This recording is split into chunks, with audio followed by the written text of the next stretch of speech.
So here we are. We're going to start working on composite objects. So these are objects that are really created of two or more three-dimensional figures. So what I've got here, this is example 2 on page 57. So this is really a cylinder with a hemisphere stuck on the top of it. Okay? So I've got a cylinder with a hemisphere.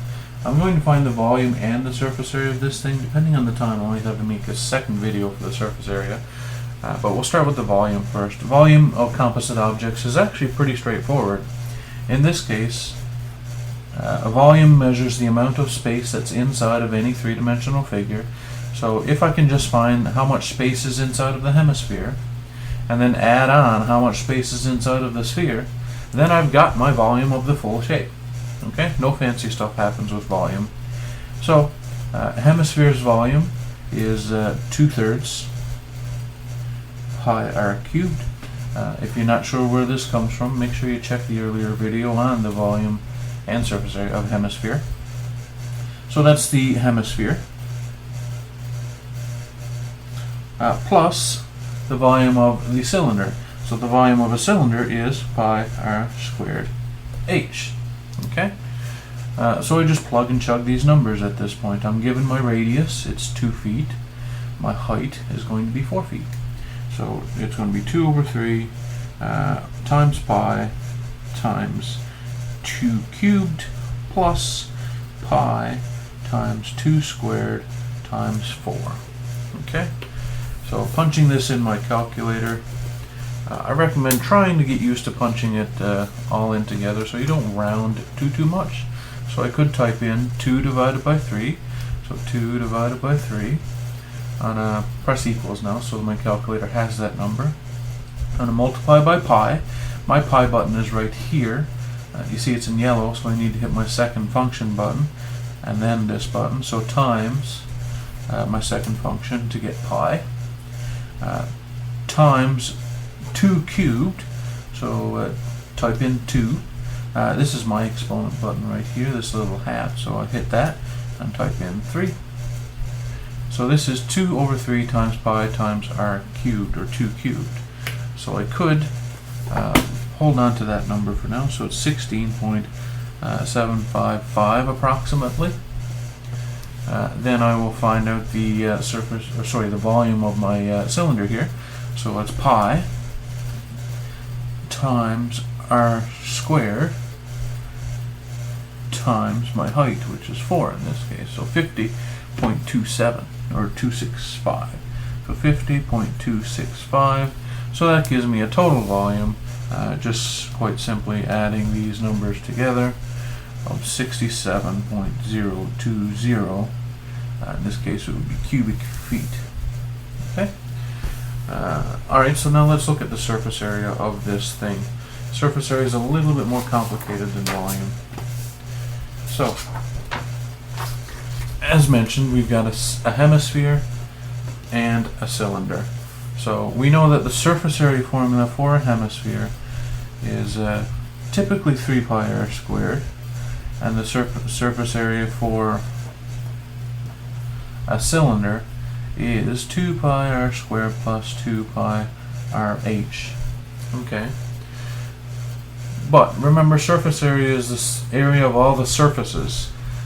So if I look at the hemisphere here, this it has this rounded surface out on the edge, but this circle that is typically created when you make a hemisphere is now inside of this composite figure, isn't it? So this circle right here is actually not needed to go towards my surface area formula.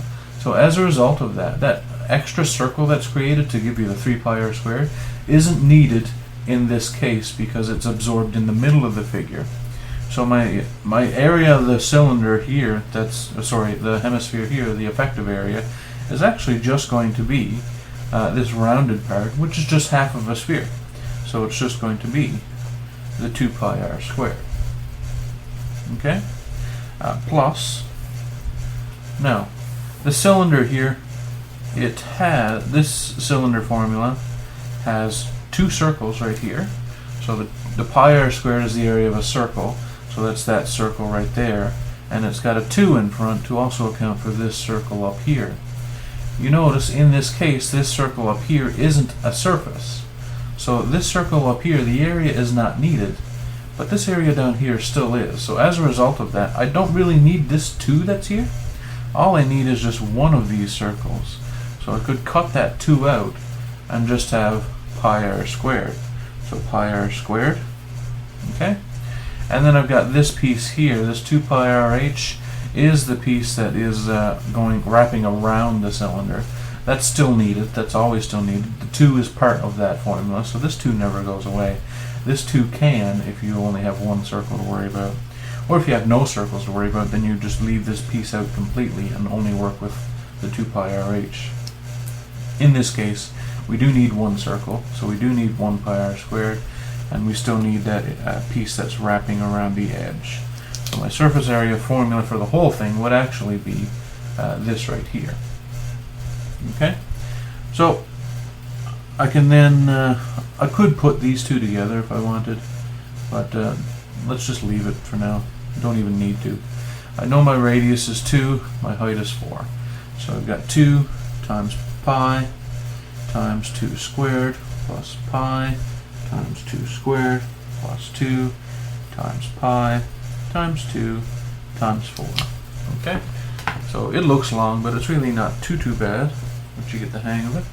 So then multiply these numbers together. So 2 times pi times 2 squared